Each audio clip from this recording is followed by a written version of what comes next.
안녕하세요. 사연 읽어주는 남예입니다. 오늘도 와주셔서 감사드리며 오늘의 사연 시작하겠습니다. 안녕하세요. 저는 현재 마케팅 회사를 다니고 있는 30대 여성입니다. 저는 오늘 여러분께 지독한 악연에 관한 이야기를 하려고 해요. 대한민국 인구가 5천만 명이 넘는다는데 어떻게 그런 끔찍한 우연이 우리 가족에게 찾아왔는지 모르겠어요. 남자든 여자든 이성 친구나 배우자 잘못 만나면 인생이 어떻게 되는지 저희 자매는 그 사실을 너무 뼈저린 경험으로 알게 되었죠. 저에게는 아픈 손가락 같은 여동생이 있습니다. 평범한 20대를 보내던 여동생이 망가진 건 대학 때 만난 전 남자친구 때문이었어요. 처음 여동생이 뭔가 이상하다는 것을 안 것은 여동생이 4학년이 되던 해였죠. 저는 그때 호주에서 유학 생활을 하고 있었습니다. 저희 자매가 어렸을 때부터 함께 공유했던 꿈이 있는데 그게 바로 유학이었어요. 한 번쯤은 다른 나라에서 공부해보고 여러 나라 사람을 만나 다양한 경험을 나누어 보고 싶었거든요. 저는 계획대로 일찍이 유학 생활을 하던 중이었고 그때쯤 여동생도 유학 준비하고 있었어야 했습니다.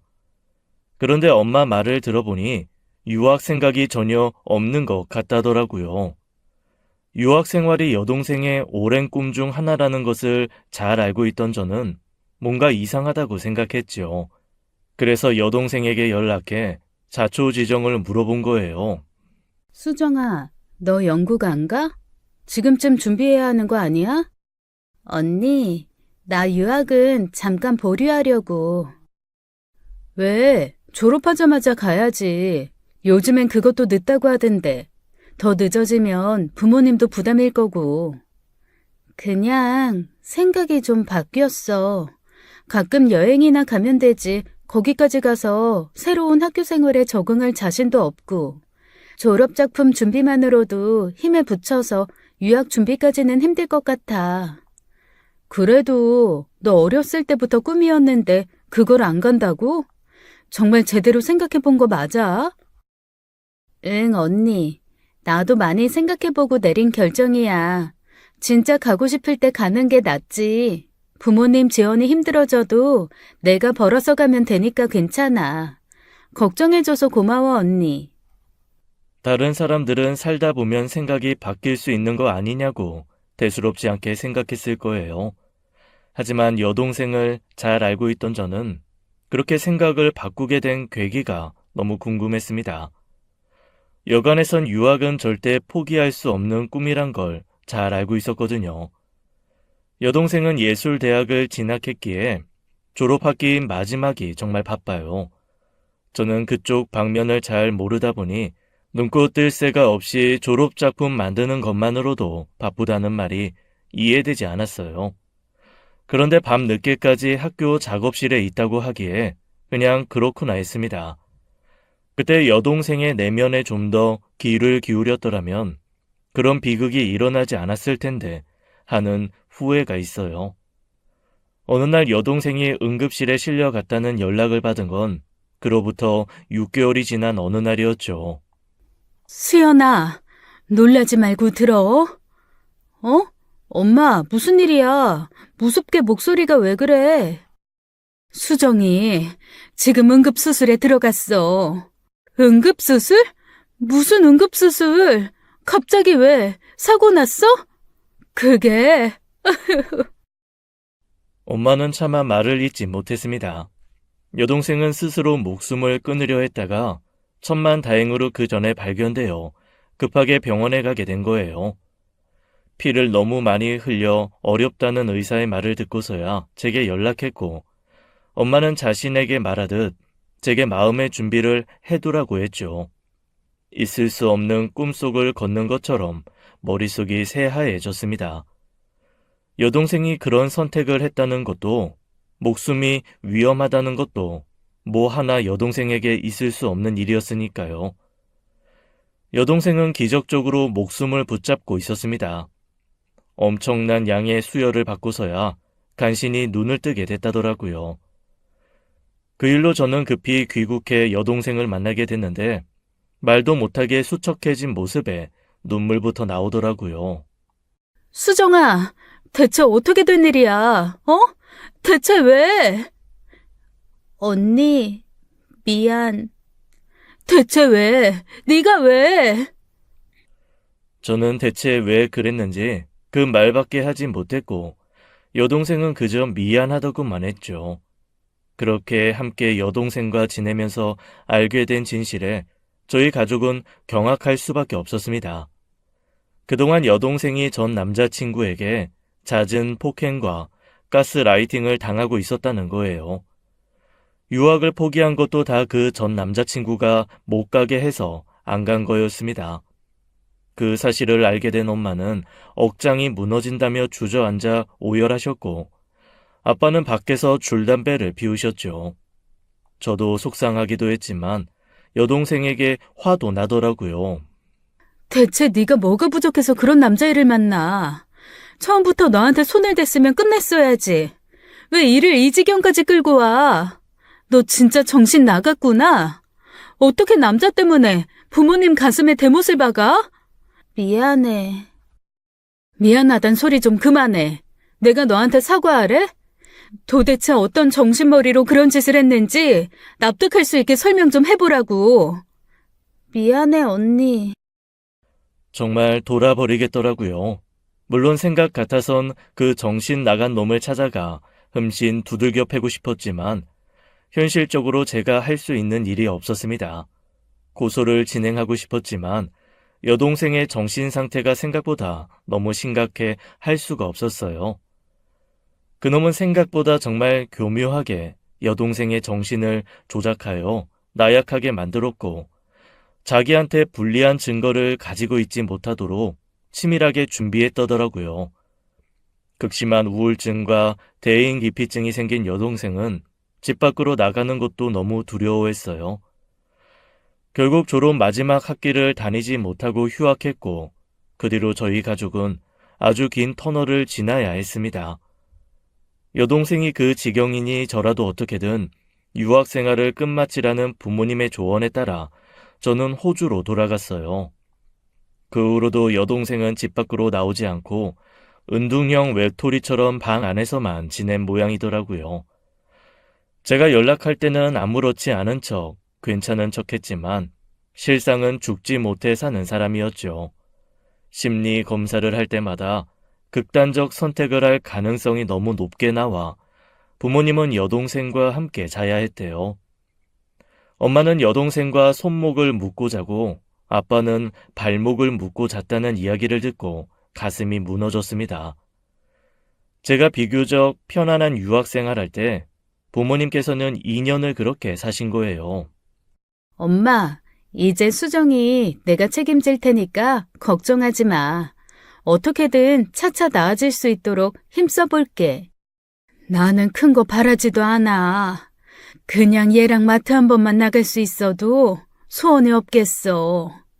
수정이 얘 대형마트 가서 쇼핑하는 거 얼마나 좋아했니? 근데 애가 그걸 못해. 그게 뭐라고.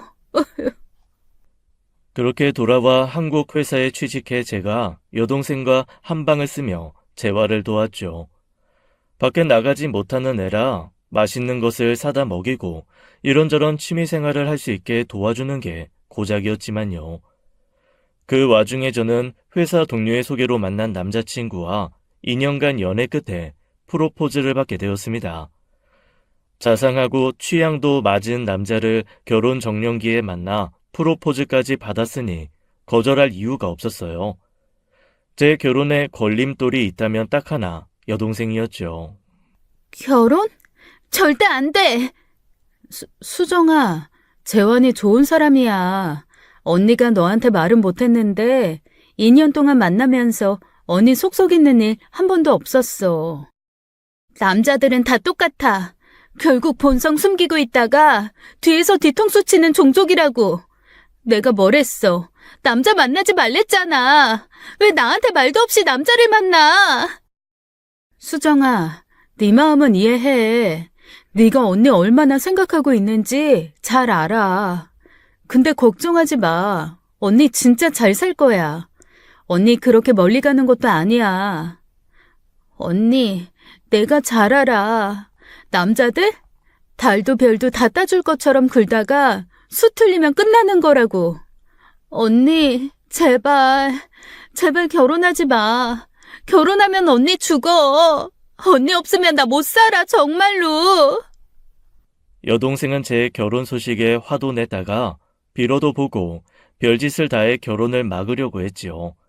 그러다 보니 저도 마음이 편하지 않았어요. 여동생이 두 팔 벌려 환영한데도 아픈 여동생을 부모님께 맡기는 것 같아 마음이 불편한 상황이었거든요. 5년이라는 시간이 흐르며 처음보다야 많이 좋아지긴 했습니다. 모자나 선글라스를 눌러 쓰고 가벼운 외출에 가는 것도 가능해질 만큼이요.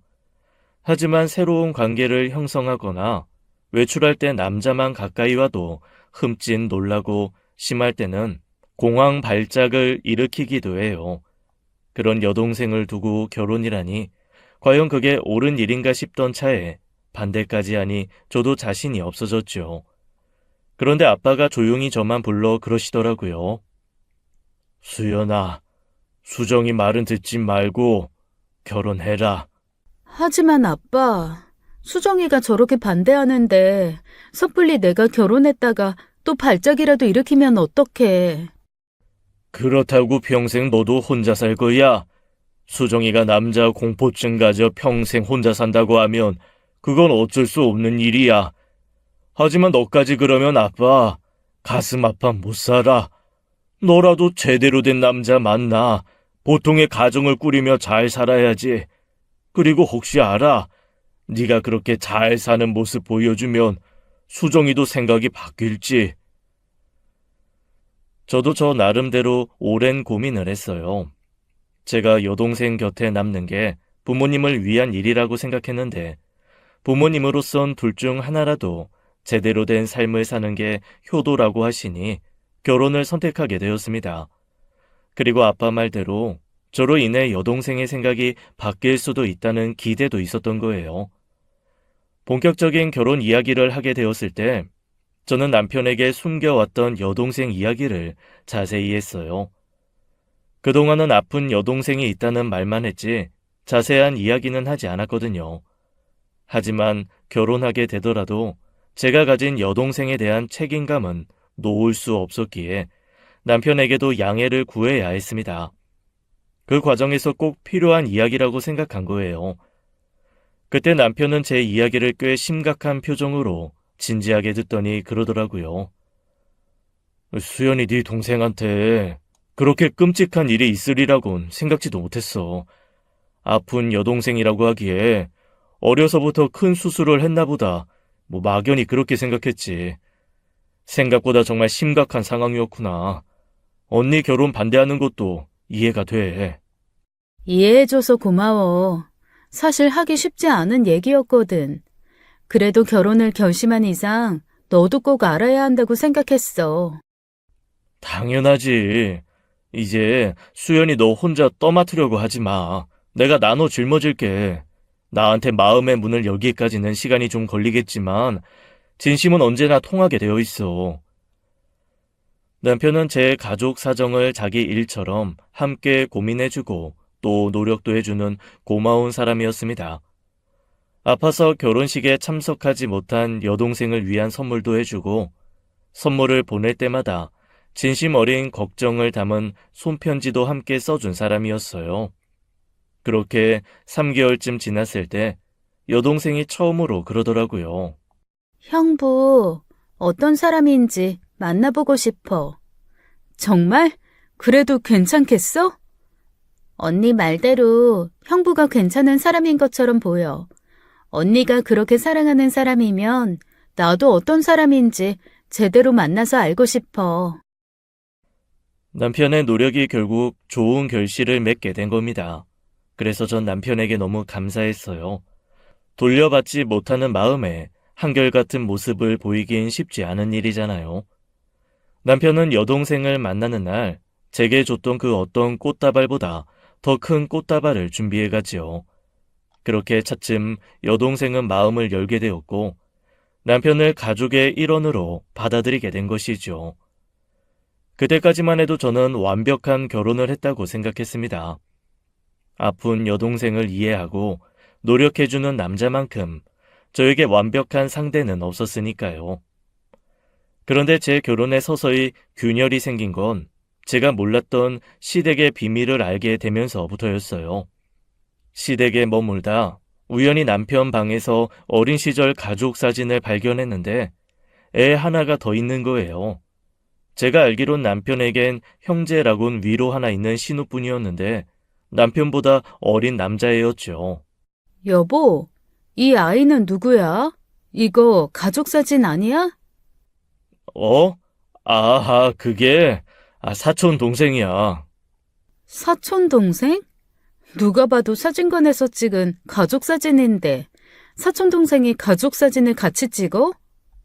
어렸을 때 우리 집에 머물면서 자식처럼 키운 애라 그래. 근데 왜 나한테 말을 안 했어? 결혼식에 왔던 사촌 중에 누군데? 안 왔어. 커서는 사이가 소원해줘서. 누가 들어도 수상한 변명이 섞인 대답이었습니다. 아무래도 남편이 뭔가 숨기고 있다는 생각이 들어 은근슬쩍 시아버지께 사진을 가져다 물었다가 진실을 안 거예요. 응? 이 사진을 어디서 났냐? 재환 씨 방에서 찾은 거예요. 도련님은 어디 가신 거예요? 그게 말이다. 너를 속이려고 속인 건 아니야. 우리도 이 녀석 때문에 골치가 좀 많이 아팠다. 그럼 정말 재환 씨한테 남동생이 있다는 말씀이세요? 미안하다, 아가. 우리도 다 사정이 있었어. 시아버지께서는 저는 숨기기 힘든 일이라고 생각했는지 순순히 입을 열었습니다. 시동생은 어려서부터 문제아였답니다. 신우나 남편은 곧잘 칭찬도 받아오고 문제 일으키는 법이 없었던 반면 시동생은 툭하면 누구를 때려다 어디서 물건을 훔쳤다는 연락을 지겹게 받았대요. 어떻게 해서 무늬만 대학인 학교까지는 보냈는데 성인이 되니 그 막무가내 행동은 더 심해졌던 것이죠.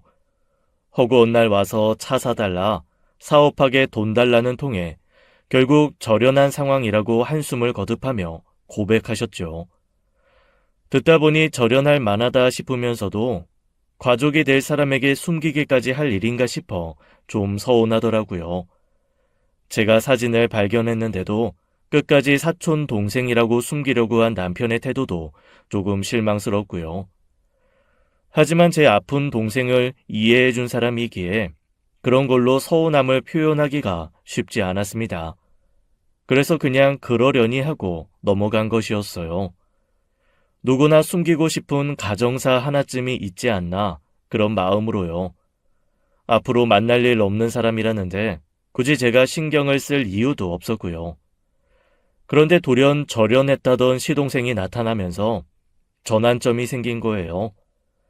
그날은 모처럼 부산에서 일하던 신우가 올라와 다 함께 식사를 하던 날이었습니다. 온 식구가 다 집안에 있는데 비밀번호 도어락 누르는 소리가 들리는 거예요. 번호가 재차 틀리자 문을 두드리기 시작하는데 인터폰을 확인한 시모는 소스라치게 놀라며 문을 열었죠. 엄마, 아빠, 나왔어. 아무리 내놓은 자식이 있다고 해도 그렇지. 어떻게 집 비밀번호를 바꾸냐? 네가 갑자기 무슨 일이냐? 온다는 연락도 없었잖아.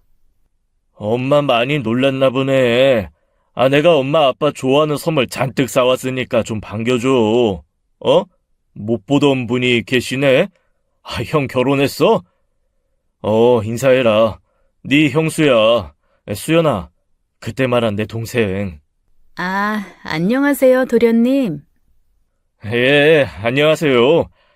형이 내 이야기를 하긴 했나 보네. 나도 인사시킬 사람 있는데. 야, 들어와. 그동안 베트남에서 사업을 하고 있다던 시동생은 2년 만에 베트남에서 여자를 데리고 들어왔더라고요. 베트남 여자인가 했더니 어려서 부모님 사업으로 베트남에서 살고 있는 한국인 여자였어요. 시동생이 통역사로 고용해 직원으로 데리고 있다가 연인이 되어 결혼 허락을 받기 위해 온 것이었죠. 갑작스러운 방문도 모자라 갑작스럽게 두 번째 예비 며느리를 보게 된 시부모님은 복잡한 감정인 것 같았습니다. 절연까지 해 연락도 끊고 살았던 아들이 돌아왔다는 기쁨과 언제 또 사고를 칠까 싶은 불안감 같은 거요. 그렇게 베트남으로 돌아가기 전까지 시동생 예비 부부가 시댁에서 머물게 된 거예요. 저는 그동안 그래도 시동생이라도 저는 인간적인 대우를 하려고 노력했습니다. 그런데 하는 행동이며 제게 툭툭 던지는 말투며 저를 대하는 껄렁한 태도가 마음에 들지 않더라고요. 형수는 형 어떻게 만났어요? 회사 동료 소개로 만났어요. 우리 형 재미없지 않아요? 완전 새님이라 놀 줄도 모르는데 형이 밤에는 잘해요? 네? 하하하, 농담. 내가 예전부터 형 사는 거 보고 그거라도 잘해야지 결혼하겠다 싶었거든요. 실없이 던지는 말들은 거의 저질 농담 같은 것들이었고 그렇다고 시부모님께 잘하는 것도 아니었습니다. 뭐 하나 거두는 것도 없으면서 밥 때 되면 밥 언제 주냐, 반찬이 이것밖에 없냐 투정도 하고요. 그래도 자기가 금이 환영한 거라며 시부모님께 두둑한 봉투를 줬는데 그걸로 자기 할 일은 다 했다는 듯이 구는 것도 꼴보기 싫었죠. 전엔 어느 수준의 문제아였는지는 몰라도 제가 보기엔 현재도 만만찮을 것 같은데 시부모님 생각은 달랐습니다. 그것도 개과천선한 거라고 이제 좀 마음 잡고 사람답게 사는 것 같다며 내심 안심하셨거든요. 시동생도 시동생이지만 문제는 그 예비 동서가 될 사람이었어요. 어려서 베트남으로 간 뒤 대학까지 거기서 나왔다던 예비 동서는 사실상 한국말 잘하는 베트남인이었습니다. 한국도 거진 15년 만에 들어봤다고 하더라고요. 그러니 한국에 대해 아는 건 거의 없어 밖에 혼자 다닐 줄도 몰랐어요. 시어머니께서는 그런 예비 동서를 제가 챙겨주길 바라셨죠. 아가, 네가 지수 좀 잘 챙겨줘라. 지수 저게 무늬만 한국인이지 아는 게 하나도 없다잖아. 모처럼 한국에 왔는데 뭐 할 줄도 모르고 네가 데리고 나가서 같이 좀 놀아줘. 나보다 너랑 가는 게 쟤도 더 좋지 않겠어? 솔직히 시동생 생각하면 내키지 않는 일이었어요. 게다가 예비 동서도 성격이 그렇게 부침성 있고 좋은 건 아니라서 다가가는 게 쉽지도 않았고요. 하지만 시어머니께서 그렇게 부탁하시니 좋은 게 좋은 거라는 마음으로 한 겁니다. 남편이 제 여동생에게 하던 말이에요. 지수 씨라고 부르는 게 좋겠어? 동서라고 부르는 게 좋겠어? 아무거나 괜찮아요. 아, 그럼 그냥 지수 씨라고 할게. 동서라고 하기엔 좀 이르니까. 지수 씨도 편하게 언니처럼 생각하고 돼. 네.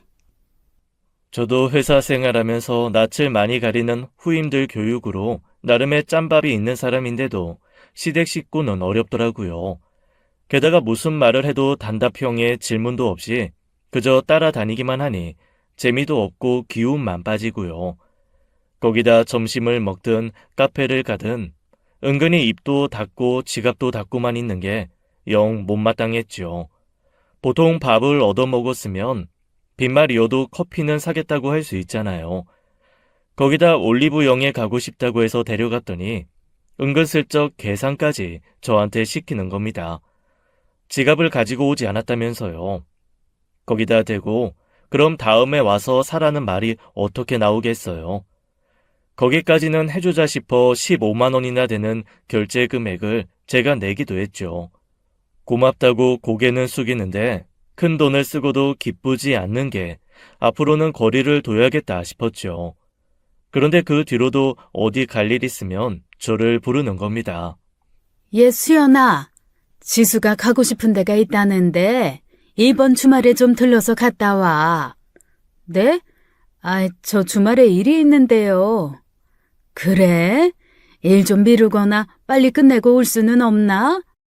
나는 도통 뭐 하는 곳인지도 모르겠고, 지수도 너랑 가고 싶다는데. 저랑요? 동서가 그래요? 그래, 너랑 가고 싶대. 지원이 그건 일 있다고 집에 붙어 있는 날이 없으니 지수 걔랑 종일 같이 있는 것도 너무 불편하다. 하루만 좀 데리고 나가서 좀 놀아줘, 응? 어머니, 근데 저도 그렇게 편한 사람은 아니라서요. 제가 손윗 사람이라고 해서 저만 노력해야 하는 건 아니잖아요. 별로 친해지기 싫은 사람처럼 굴어서 저는 저랑 같이 가고 싶다고 했다던 어머님 말씀이 믿기지도 않아요. 그거야, 애가 낯을 많이 가려서 그렇지. 그래도 너랑 며칠 좀 다녔다고 편해진 모양인데 네가 좀 봐줘라. 동생처럼 뭐든지 품어주고 이해 좀 해줘. 베트남에서 오래 살아 한국이 낯설다는데 그럼 어쩌냐. 시어머니께서 하도 간곡히 부탁하는 통에 그 뒤로도 두어 번 더 같이 다녔습니다. 근데 하고 싶다는 게 한국 교복 입고 놀이공원 가는 것, 성수동 핫플레이스 가보는 것, 그런 것들이었어요. 젊기도 젊고 외국인이나 다름없이 살았으니 한국 핫플레이스 가보고 싶은 마음은 이해했지만요. 사람 많고 복잡한 곳은 딱 질색인 저한테는 너무 고역인 시간이었습니다.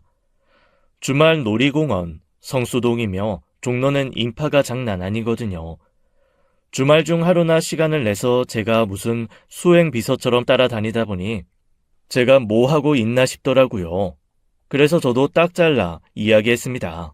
지수 씨, 나도 평일에 일하고 주말에 쉬는 사람이야. 그런데 주말마다 불려나와 의미 없이 시간 보내는 거 이건 아니다 싶네. 한국말 아예 못하는 외국인도 혼자서 잘하는 서울 관광에 한국말 잘하는 지수 씨를 내가 왜 졸졸 따라다녀야 하나 싶어. 나랑 친해지고 싶은 게 아니라 그냥 편하게 서울 구경 다닐 사람이 필요한 거지? 나 그렇게 한가한 사람도 아니고 체력이 넘치는 것도 아니라 앞으로는 힘들 것 같아. 언제까지고 다른 사람이 같이 다녀줄 수 있는 것도 아닌데 지금부터라도 혼자 다녀버릇 해봐야지. 제 말에 예비 동서는 시댁에 가서 뭐라고 이야기를 했나 보더라고요. 결국 그날 저녁 어머님께 전화와 결혼 후 처음으로 서운한 소리를 들어야 했습니다. 듣다 보니 제가 예비 동서 챙기는 건 배려고 호의인데 그게 너무 당연하다는 듯이 말씀하시더라고요. 한두 번이어야 예예하지 이건 아니다 싶어 저도 할 말 다 했죠. 수연아, 내가 그렇게 부탁했는데 애한테 뭐라고 했길래 애가 우니? 여동생도 있는 애가 왜 애 하나를 그렇게 보듬지 못해? 어머니, 여동생이 있든 남동생이 있든 엄밀히 말하면 남인데 제가 어디까지 해야 하나요? 부모도 아니고 친언니도 아닌데 어머님께서는 제게 너무 많은 걸 바라시는 거 아닌가요? 그렇다고 뭘 그렇게 네가 부모처럼 챙겼다고 그래? 그냥 얘 데리고 나가서 서울 구경 시켜주고 맛있는 거 좀 사주고 그러라는 건데 그게 그렇게 어려운 일이야? 저도 일하는 사람이에요. 주말엔 쉬어야 하는데 동서가 가고 싶다는데 다 따라다니면 얼마나 피곤하고 진이 빠지는지 아세요? 저도 아는데요. 친구들이랑도 잘 안 가는 곳들이에요. 피곤해서. 그리고 저 동서 따라다니면서 개인적으로 쓴 돈이 얼만 줄 아세요? 저 좋은 마음으로 밥에 커피에 개인적으로 필요하다는 물건에도 상당히 돈 써줬어요. 제가 그 이상 뭘 더 어떻게 해야 되나요? 결국 돈이야, 돈? 그 돈 내가 주면 될 거 아니야, 응? 돈이 아니라, 어머니, 저 진짜 피곤해요. 둘째 예비 며느리 챙기겠다고 첫째 며느리 너무 혹사시키는 거 아니에요? 시어머니께서는 제가 하는 말은 제대로 듣지 않으시고 결국 그게 돈 달란 소리 아니냐며 돈 주겠다는 말만 거듭하셨습니다. 그래서 참다 못해 그동안 동서 만날 때 썼던 돈을 다 계산해서 표로 정리해 보내드렸어요. 밥값, 차값 둘이 먹은 거니 정확히 반으로 나누어 계산했대도 거의 100만 원에 가까운 돈을 썼더라고요.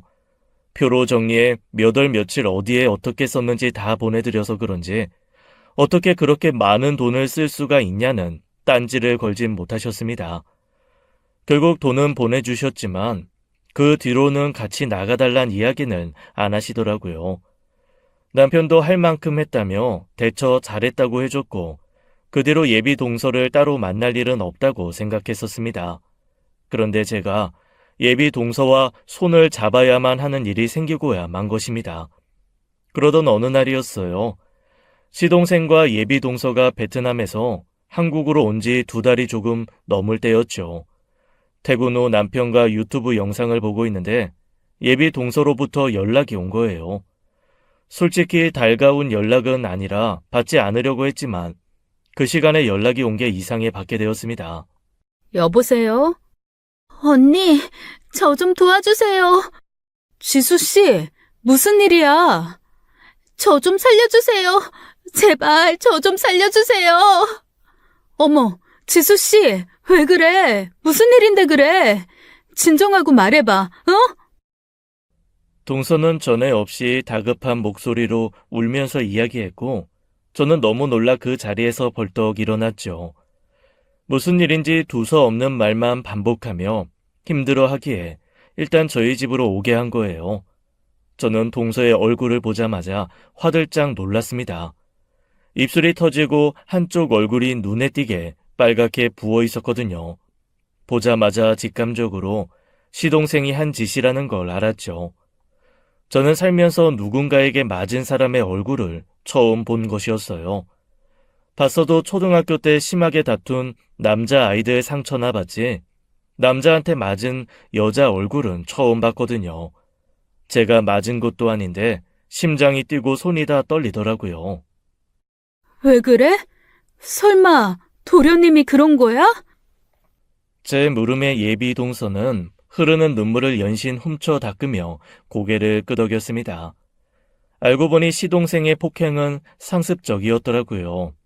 베트남에서부터 끊임없이 가스라이팅을 하면서 도망가지 못하게 붙들어 놓고 그래도 말을 듣지 않으면 주먹을 휘두른 거예요. 저는 그 말을 듣는데 심장이 떨려 들을 수가 없었습니다. 그도 그럴 것이 제 여동생이 떠올랐거든요.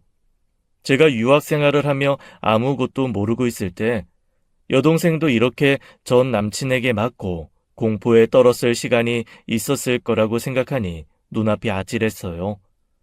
탐탁찮게 여겼던 예비 동서가 오래전 제 여동생과 겹쳐 보이며 보호해야겠다는 생각이 들었죠. 가족들 도움을 받던지 공안에 신고라도 해서 어떻게든 했어야지. 결혼하겠다고 한국까지 쫓아와? 인생 망치려고 작정했어?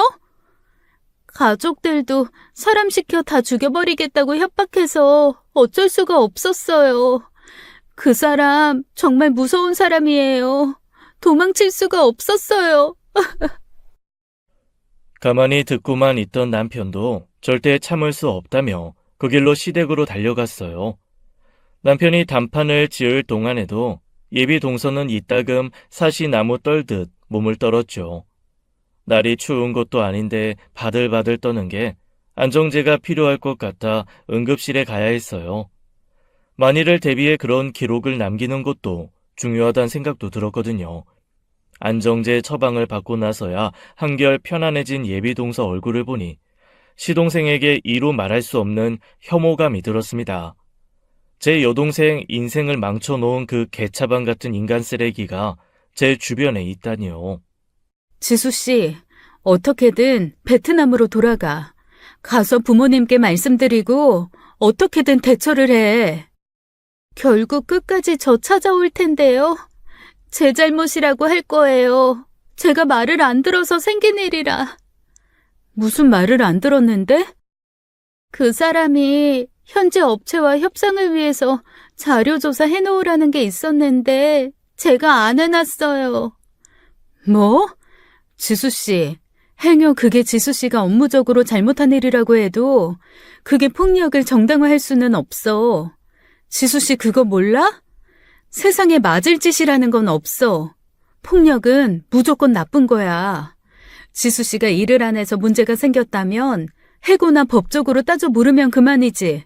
그게 어떻게 사람이 사람을 때릴 수 있는 근거가 돼? 모르겠어요. 그냥 그 사람이 화난 얼굴을 하고 제 앞에 서 있으면 머리가 텅 빈 것 같고 그냥 제가 죄인이 된 것만 같은 기분이 들어요. 예비 동서는 다시 두려움에 떨며 울기 시작했습니다. 가스라이팅을 단단히 당한 것 같더라고요. 세상에는 상대방에게 죄책감을 씌워 마음을 조종하는 쓰레기 같은 사람들이 생각보다 많았습니다. 특히 법치 국가에서는 잘잘못을 판단하고 처벌을 내리는 건 국가여야만 하지 인간이 될 수 없다고 생각해요. 무슨 자격으로 한 사람의 잘잘못을 따지며 폭력으로 처벌하고 그 사람의 인생을 망치나요? 저는 도저히 시동생을 용서할 수 없었습니다. 제게 일어난 일은 아니지만 제 여동생을 생각해서라도 그냥 넘어갈 일은 아니었어요. 그렇게 3시간쯤 흘렀을 거예요. 시댁에 갔던 남편이 돌아왔고 오자마자 의기양양한 표정으로 그러더군요. 이제 됐어. 내가 다신 그런 짓 못하게 이야기했으니까 걱정하지 마. 그래서? 그래서라니? 그게 다야? 그런 짓 못하게 했다고? 잘 알아듣게 설명했어. 자기도 잘못했다고 인정했고 그럼 된 거 아니야? 그럼 당신 앞에서 끝까지 잘못 없다, 당연한 일이다 그러겠어? 그러면 더 어떻게 해야 하는데? 신고해야지. 뭐? 가족끼리 일어난 일인데 그렇게 일 키울 필요 없잖아. 재수씨도 지원이 성격 알잖아요. 걔가 다혈질이라 욱해서 그렇지 맨날 그런 것도 아니고요. 그런 식으로 두둔하면서 말하지 마. 당신이 하는 말도 다 가스라이팅이야. 은근히 압박하면서 피해자 몰아세우는 거라고. 피해자? 무슨 말을 그렇게까지 해? 여보, 당신은 알만한 사람이 어떻게 그래? 내가 이 문제에 왜 그렇게 예민하게 구는지 알잖아.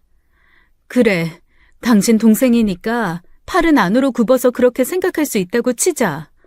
그래도 내 사정 알면 적어도 내 앞에서는 그런 식으로 말하면 안 되는 거 아니야? 지수 씨 피해자 맞아. 폭행 피해자, 데이트 폭력 피해자. 화가 난 제가 흥분해 꺼낸 말에 남편 얼굴은 화가 난 듯 구겨졌습니다. 저는 그 모습에 실망했고요. 저희가 그렇게 싸우는 모습을 보이자 옆에 있던 예비 동서는 어쩔 줄을 모르고 쩔쩔매더라고요. 그만하세요. 돌아갈게요. 어딜 가? 나랑 같이 경찰서 가. 피해 사실 밝히고 이전에도 이런 일 있었다 제대로 얘기하라고. 수연아, 너 우리 엄마 아빠 어떻게 보려고 그래? 그럼 범죄자를 감싸란 말이야? 시댁 식구란 이유로? 난 못해.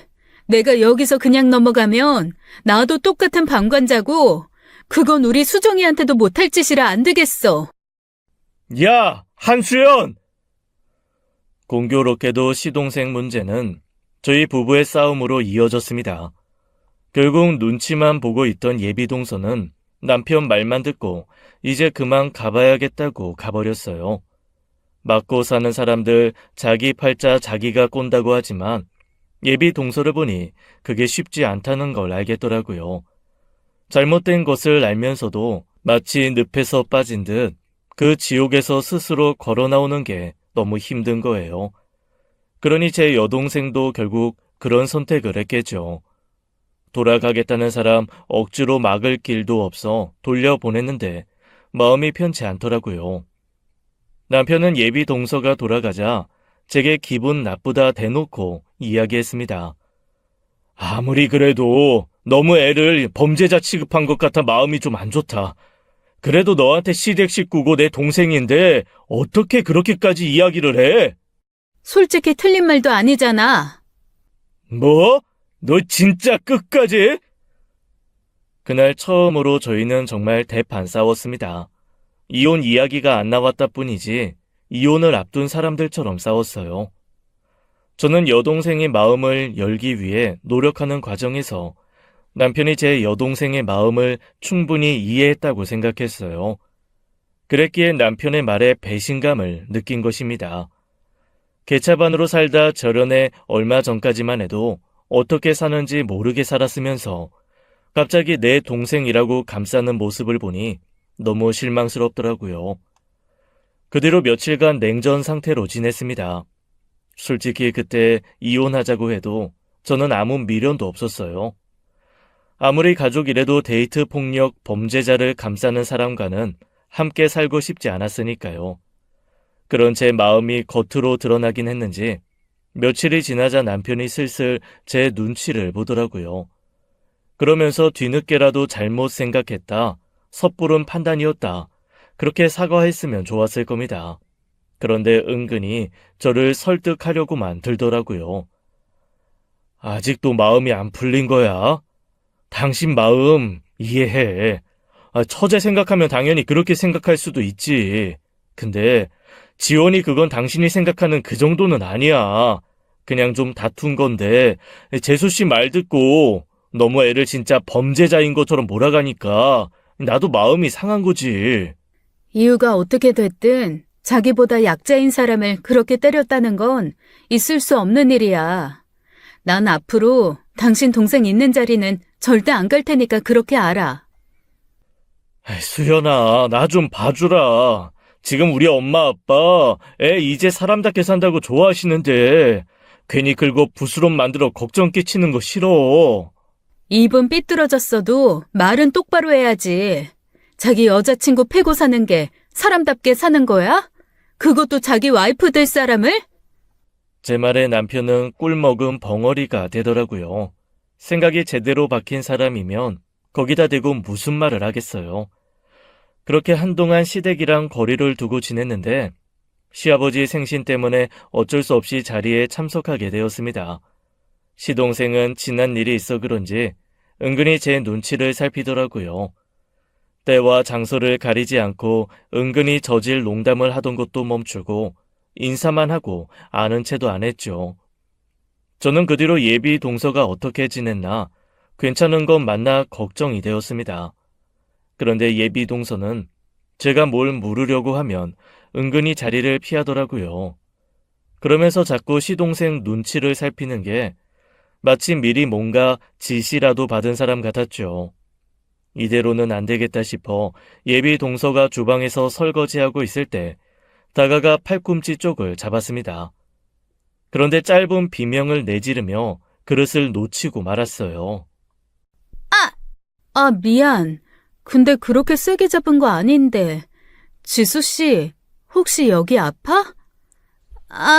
만지지 마세요. 잠깐만 손 좀 이리 줘봐. 어디 봐. 왜 이러세요? 저는 싫다는 예비 동서 팔을 걷어 올렸다가 매우 놀랐습니다. 팔에 보랏빛으로 변한 멍이 들어 있었거든요. 한눈에 봐도 생긴 지 얼마 되지도 않은 것들이었고 단순 멍이 맞나 싶게 아파하는 모습을 보며 보통 일이 아니라고 느꼈죠. 도련님이 그런 거야? 어디 봐. 세상에, 안 되겠다. 병원 가자. 그러지 마세요. 그 사람 알면 저 죽어요. 내가 도와줄게. 내가 책임지고 지수 씨 베트남 집으로 보내줄 테니까 내 말대로 하자. 지금 도망치지 않으면 평생 이 폭력 속에서 살아야 돼. 나 그냥 하는 말 아니야. 지수 씨가 내 동생 같아서 그래. 실은 내 동생도 지수 씨처럼 데이트 폭력당하고 스스로 목숨까지 끊으려고 했었어. 네? 그게 사실이에요? 그래서 내가 지수 씨 사정 외면하기 힘든 거야. 나라고 남의 일에 이렇게까지 끼어들고 싶겠어? 내 동생이 어떻게 그 지경이 됐는지 아니까 외면하기 힘든 거야. 내가 도와줄게. 나만 믿어. 알았지? 말은 그렇게 했지만 제가 예비 동서를 제대로 도와줄 수 있을지 확신은 없었습니다. 하지만 그렇게 단호하게 말하지 않으면 예비 동서가 저를 믿지 않을 것 같았어요. 일단 저는 두 분이 계신 안방으로 들어가 조심스레 말씀을 드렸죠. 시부모님 두 분께서 이 문제를 정확하게 알고 계셔야 한다고 생각했으니까요. 그런데 두 분의 반응은 너무도 뜻밖이었습니다. 어머님, 아버님, 도련님께서 지수 씨한테 손대는 거 아세요? 응? 아유, 그거 그냥 별거 아니야. 애가 뭘 좀 잘못해서 따끔하게 혼낸 거라더라. 네? 어머니, 따끔하게 혼낸 거라뇨. 그거 엄밀히 말해 폭력인데 왜 그렇게 가볍게 말씀하세요? 그 순간 어머님은 제 허벅지를 찰싹 때리며 바짝 다가와 조용히 호통을 치시더라고요. 행여 밖에 있는 시동생이 들을까 전전긍긍하면서요. 예, 너 말 조심해라. 폭력이라니. 너 시동생한테 말버릇이 그게 뭐야? 폭력을 폭력이라고 하지. 그럼 뭐라고 해요? 그게 어떻게 폭력이냐. 애가 시키는 일을 제대로 안 하니까 혼 좀 낸걸. 사람이 그 정도도 못해? 안 되죠. 어머니, 아무리 자식이라도 감쌀 걸 감싸야죠. 남의 집 귀한 딸을 그렇게 때리는 걸 두둔하시는 거예요? 동서 몸 보셨어요? 보셨으면 그렇게 말씀 못하세요. 팔 하나가 완전 시퍼렇게 멍이 들어서 손만 대도 아파하는데 막말로 형님이 그렇게 맞아오셨대도 그러실 거예요? 아, 수완이 제 성격에 저 정도면 양반 다 된 거다. 이 사람이 차차 좋아지는 거지 어떻게 한 번에 좋아져? 그때였습니다. 저는 순간 말문이 막혔어요. 시아버지가 한 말 때문이 아니라 시아버지 입에서 나온 이름 때문이었죠. 제가 말없이 쳐다보자 두 분은 뭐가 문제냐는 듯 그러시더라고요. 얘가 뭘 잘못 먹었나? 뭘 그렇게 쳐다만 보고 있어? 잠시만요. 누구요? 뭔 소리야? 수완이 저게? 수원이라뇨? 도련님은 지원이잖아요. 최지원. 원래 이름은 수완이다. 하도 일이 끊이질 않아서 쥐푸락이라도 잡는 심정으로다가 이름이라도 바꿨지. 저는 그 순간 눈앞이 새하얘졌습니다. 그 이름을 어떻게 잊겠나요? 여동생을 사지로 몰았던 그 이름, 최수완을요. 저는 뭔가 잘못돼도 단단히 잘못됐다는 생각이 들었어요. 그래서 재차 물었습니다. 그러니까 도련님 이름이 원래는 최수환이었고 개명했다는 거네요? 언제요? 그건 왜 묻니? 언제요? 얘가 미쳤나? 3년 전이다 왜? 그때 안방에서 제 목소리를 들은 남편이 들어오더라고요. 저는 남편을 제치고 나가서 시동생에게 단도직입적으로 물었습니다. 저기요, 도련님. 예? 혹시 한수정이라고 알아요? 순간 저는 시동생이 당황해 얼굴이 달아오르는 걸 느꼈습니다. 알구나. 그 새끼가 저 새끼였구나. 확신이 들었죠. 속으로 부글부글 뭔가 끓어오르는데 미칠 것 같더라고요. 제 여동생을 사지로 몰아넣었던 그 쓰레기 같은 새끼가 알고 보니 제 시동생이었던 거예요. 알 것 같기도? 알 것 같기도? 알 것 같기도? 야, 이 미친 새끼야! 이성을 잃고 시동생에게 달려들려고 하던 저를 남편이 막았습니다. 소란에 온 식구가 나와 그 광경을 보았죠. 저는 할 수만 있다면 그 자리에서 곤죽이 되도록 시동생을 좁히고 싶었어요. 하지만 남편에게 붙들려 꼼짝도 할 수가 없어 너무 억울하고 분했습니다. 그래서 그 자리에서 주저앉아 펑펑 울며 서름을 쏟아냈죠. 너 때문에 내 동생은 죽다 살아났는데 너는 왜 그렇게 두 다리 뻗고 잘만 사는데? 뭐? 결혼? 결혼? 너 같은 새끼는 죽어도 지옥불에 빠져서 1000년 동안 불에 타야 돼. 또 누구 인생 망치려고 결혼을 해? 아버님, 어머님, 그러시는 거 아니에요. 두 분 자식만 자식이에요? 당신들이 낳아서 기른 저 쓰레기 같은 새끼 때문에 내 여동생은 죽으려고 했다고요! 알고 보니 자기 둘째 아들이 며느리 동생과 만났고 그로 인해 사돈 처녀가 죽을 고비까지 넘겼다는 사실을 두 분에게도 충격이었던 모양입니다. 아무것도 모르고 있었던 모양이더라고요. 그도 그럴 것이 저희가 그때 여동생 하나 살리는 데만 집중하다 이렇다 할 법정 시비도 못 다퉜거든요. 애가 그 지경이 되도록 만들어 놓고 나 몰라라 이름도 바꾸고 베트남 가서 사업가 행세하는 꼴이 아주 가짱고 우스웠죠. 그런데 전후 사정을 알게 된 시동생이 하는 말이 정말 가관이더라고요. 뭐야? 아이, 설마 형수, 한수정 언니예요? 아, 씨발, 무슨 이런 역 같은 상황이? 지금 그걸 말이라고 해? 쓰레기는 쓰레기네. 이 상황에서 고작 한다는 말이 저 정도인 걸 보면. 아, 진짜, 이봐요. 모르면 좀 가만히 있어요. 내가 뭘 어쨌다고요. 한수정 그게 자꾸 내가 하지 말라는 짓을 하니까 그렇지. 사람이 한 번 말하면 들어야지 자꾸 똑같은 말을 반복하게 하면 어떻게 해요? 그럼 맞아야 하는 거 아닌가? 그래, 드러나 보자. 수정이가 뭘 그렇게 잘못했든, 뭘 그렇게 하지 말라고 하는 짓을 했는데. 시동생은 제 말에 갑자기 입을 다물었습니다. 할 말이 없겠죠. 제 동생이 소위 말해 맞을 짓 한 건 하나도 없었으니까요. 내가 말해줘? 유학까지 말라고 했는데 유학 준비한 거?